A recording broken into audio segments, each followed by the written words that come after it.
hello' আসসালামু আলাইকুম নমস্কাৰ কি খবৰ আশা কৰোঁ আপোনালোকে ভালে আছে মই ভালে আছোঁ চ' এই মুহূৰ্তত তাৰাবি পঢ়ি অলৰেডি ঘৰ আহি পালোহি বাকী আজি হৈছে 30 ডে ৰমজান চেলেঞ্জৰ ডে 25 আৰু তাৰাবি অলৰেডি 25 শেষ হ'ল চ' এতিয়া টোপনি যোৱাৰ প্ৰিপেৰেশ্যন চলি আছে বাকী নেক্সট চেহেৰিত লগ পাই আছোঁ আপোনালোকক so' keep stay with me so' ইয়াৰ পিছতে চেহেৰিৰ সময় হ'ল আৰু চেহেৰি কমপ্লিট কৰি তাৰপিছত ফজৰ নামাজৰ কাৰণে মছজিদৰ পিনে ওলাই আছোঁ আৰু এয়া যাই আছোঁ আন্ধাৰৰ মাজত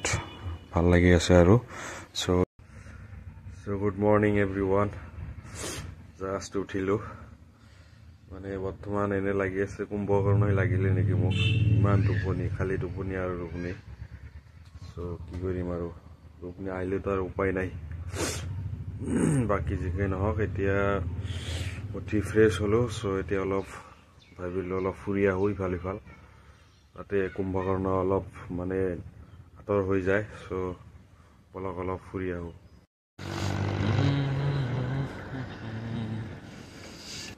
চ' আসৰৰ নামাজৰ পিছত ডাইৰেক্ট অলপ খোজকাঢ়ি আছোঁ ভাবি